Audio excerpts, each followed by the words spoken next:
Hello students, तो आज start करते हैं आज का लेक्चर। जो आज का मेरा टॉपिक है वो हमने एटॉमिक स्ट्रक्चर देखा था अभी तक। तो एटॉमिक स्ट्रक्चर में अभी तक अपन कहाँ तक पहुँचे थे, पहला लेक्चर देखा था। तो अब स्टार्ट करते हैं। आज हमारा जो फर्स्ट थिंग जो हमने उसका सबसे पहला सब टॉपिक लिखा था डाल्टन्स एटॉमिक थ्योरी के बारे में। इसको जानने से पहले ना कुछ एक बात पहले ध्यान रखते हैं। क्या चीज़ देखते हैं कि अगर अपन देखते हैं कि हमारा जो यूनिवर्स है या फिर अपना जो ये अर्थ है, आपको पता है ये अर्थ किससे मिलके बना है। अगर मैं बोलूँ इस अर्थ में किस किस टाइप की चीज़ें प्रेजेंट हैं, तो आप बोलोगे कि सर ये जो है ये एक मैटर से मिलके बना है, और वो मैटर जो है वो 3 टाइप की हो सकती हैं। ठीक है, यहाँ पर हमारे अर्थ में 3 टाइप्स के क्या हैं, फ्लेवर्स प्रेजेंट बोल सकते हैं, है ना। तो कौन कौन से होते हैं वो हमारे, या तो सॉलिड हो सकता है ना, और जो सेकंड हो सकता है वो अपना क्या हो सकता है, लिक्विड हो सकता है, और थर्ड हमारा गैस हो सकता है। इसके अलावा कोई पॉसिबिलिटी नहीं है। ये 3 ही एग्जिस्ट कर रही हैं। हमें पता है कि सॉलिड, लिक्विड और गैस, ये 3 में ही हमारा जो अर्थ है वो इन्हीं से मिलके बना है। तो अगर मैं आपसे पूछता हूँ कि ये अगर इस सॉलिड के एक एग्जांपल लेता हूँ, जैसे हमें पता है कि हमारे घर वगैरह जो है वो किससे मिलके बने होते हैं, एक बड़ी सी छोटी छोटी ईंटों से मिलके हमारा पूरा घर बना होता है।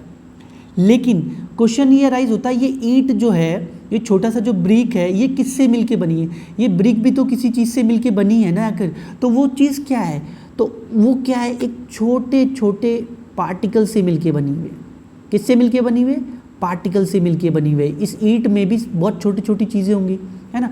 तो इस छोटे से ये जो सबसे माइन्यूट या सबसे छोटा टीनी जो पार्टिकल है, उसको क्या नाम से मैं बोलूँ, क्या बोलूँ मैं इसे, और सबसे छोटा क्या होता है, ये क्वेश्चन हमारे दिमाग में आना चाहिए।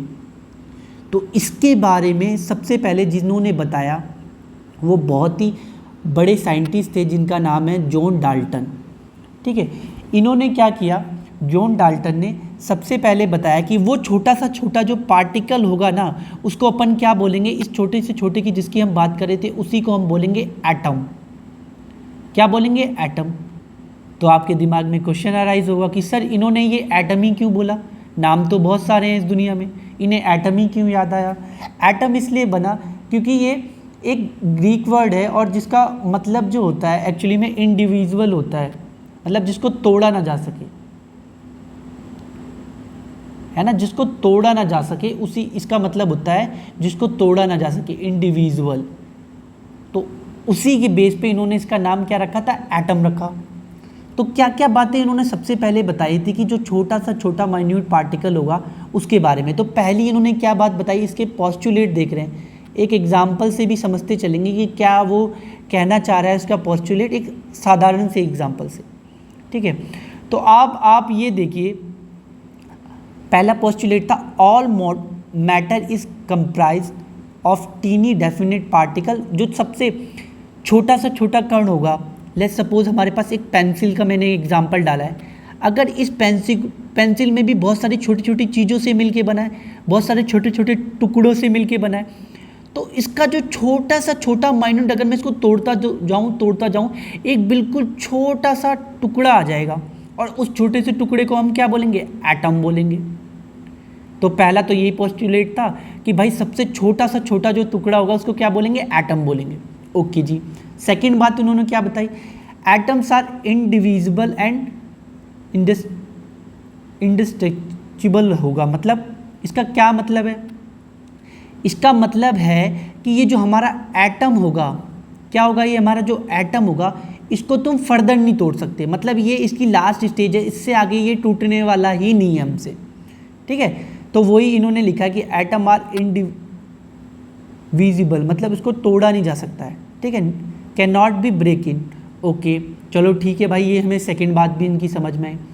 थर्ड बात क्या ये कहना चाह रहे हैं, all atoms of a particular element share identical properties including weights and मास।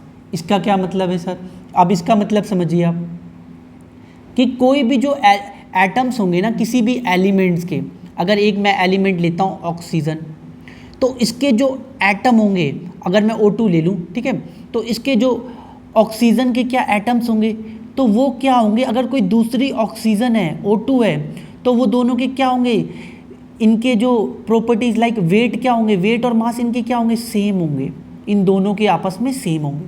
अगर मैं कोई दूसरा ले लूँ हाइड्रोजन और दूसरा एक हाइड्रोजन ले लूँ तो क्या इनके आपस में सेम होंगे, बिल्कुल होंगे। अगर सेम एलिमेंट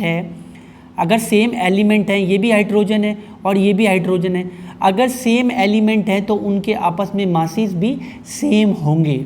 ये बात इन्होंने इसमें बताई, ठीक है। फिर इनका फोर्थ जो पोस्टुलेट है वो बोलता है atoms of different element contain different masses. अब ये क्या है, इसको एक एग्जांपल से समझते हैं। डिफरेंट एलिमेंट का मतलब है अगर एक मैं ऑक्सीजन लेता हूँ और एक मैं हाइड्रोजन लेता हूँ तो इसके जो एटम्स होंगे छोटे छोटे से जो होंगे और इसके जो एटम्स होंगे वो आपस में इक्वल नहीं होंगे, वो आपस में बराबर नहीं होंगे, उनके जो मासेस होंगे वो एक समान नहीं होंगे। ये आपस में इन दोनों के क्या जो मासेस होंगे वो सेम नहीं होंगे, ठीक है भाई। ये बात हमें समझ में आई। तो इनका लास्ट पोस्टुलेट क्या था, इनका लास्ट पोस्टुलेट था कि atoms of different elements, different element का मतलब जैसे कि H2 ले लो या H ले लेते हम, और O ले लो या O2 ले लो, कंबाइंड विद फिक्स्ड रेशो, जब ये कंबाइन करके क्या बनाएंगे, वाटर बनाएंगे। और वाटर में क्या होगा, जब ये कंबाइन करेंगे ना तो ऐसा नहीं होगा कि हम इसका 0.2 ले लेता हूँ हाइड्रोजन का और इसका 0.4 लेके ये कुछ बना रहे होंगे, नहीं जी, ये बिल्कुल भी नहीं होगा। ये कि ये होल नंबर होगा, उसका रेशो होगा ये।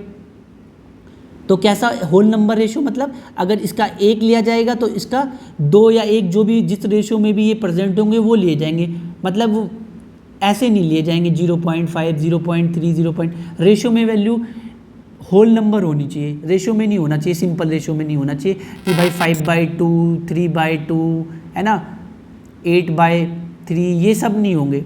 होंगे कैसे होंगे, होल नंबर में होंगे, या तो 1 होगा, 2 होगा, 3 होगा, 4 होगा, इस रेशो में कंबाइन करेंगे। ये जितने भी एलिमेंट होंगे डिफरेंट वो आपस में ऐसे कंबाइन कर रहे होंगे।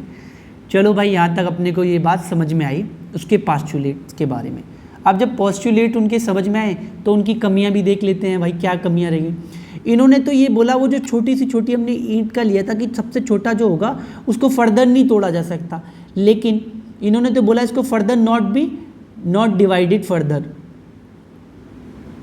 नॉट डिवाइडेड, है ना। लेकिन कुछ दिनों बाद क्या हुआ कि इस छोटे से चीज़ को में भी बताया गया कि इसके अंदर भी 3 चीज़ें प्रेजेंट होती हैं। क्या क्या, एक इलेक्ट्रॉन होता है, एक प्रोटॉन होता है और एक हमारा न्यूट्रॉन होता है। इन पे चार्ज अभी नहीं लिख रहा हूँ क्योंकि आपको पता नहीं है, अभी पढ़ाया नहीं है, तो वहीं पर बताऊँगा कैसे चार्ज आया, ठीक है। तो ये 3 चीज़ों में क्या था, ये 3 पार्टिकल्स में और डिवाइड था, इलेक्ट्रॉन, प्रोटॉन और न्यूट्रॉन के बारे में। अब ये बात ये नहीं बता पाया था, ठीक है, ये अभी हम आगे पढ़ेंगे। ओके जी, एक तो ये बात नहीं बता पाया। सेकंड क्या है, अगर इसने ये बात बोली कि how atoms of different element different to one another, मतलब ये जो हमने अभी ऑक्सीजन और हाइड्रोजन लिया था ये आपस में डिफरेंट हैं, तो किस बेसिस पे हैं उसको थोड़ा बताओ, तो एक्सप्लेन तो करो। जब इससे एक्सप्लेनेशन मांगा तो इसके पास कोई एक्सप्लेनेशन ही नहीं था, है ना। तो भाई ये जब एक्सप्लेनेशन तो होना चाहिए था ना, तो एक्सप्लेनेशन ही नहीं था इनके पास। फिर एक और बात इनसे पूछी गई कि चलो एक बात और बताइए कि जो एटम्स होंगे डिफरेंट एलिमेंट्स के वो कंबाइन करेंगे एक दूसरे में, कंबाइंड विद वन अनदर, तो उसको एक्सप्लेन कीजिए कैसे कंबाइन कर रहे हैं वो एलिमेंट। तो भाई इनके पास कोई एक्सप्लेनेशन नहीं था, इनके पास कोई एक्सप्लेनेशन नहीं था। ये सारी बातें, ये 3 बातें जो थी ये नहीं बता पा रहे थे, इस वजह से इनका मॉडल हो गया फेल कि भाई आपने ये सारी बातें नहीं बता पाई, ठीक है। तो आज के लेक्चर में हमने सिर्फ क्या देखा, आज के लेक्चर में हमने सिर्फ यही देखा है कि डाल्टन्स के मॉडल के बारे में, कि डाल्टन्स के पोस्टुलेट क्या हैं और इस यूनिवर्स की कैसे स्टार्ट हुई है। बहुत इंटरेस्टिंग टॉपिक है, बाय स्टेप चलूँगा मैं आपको हर चीज़ समझाते हुए। आपको ये पहले समझना है, ये बहुत इंपॉर्टेंट मॉडल है, आईआईटी में इसके क्वेश्चंस आ जाते हैं, इसके मॉडल के पोस्टुलेट से रिलेटेड 1-2 क्वेश्चन कभी कभार पूछ लेता है। इसको आप पढ़ेंगे, अच्छे से समझेंगे और नेक्स्ट लेक्चर में जो इसके आगे की बात है वो आपको बताएंगे, ठीक है। तो मिलते हैं नेक्स्ट लेक्चर में।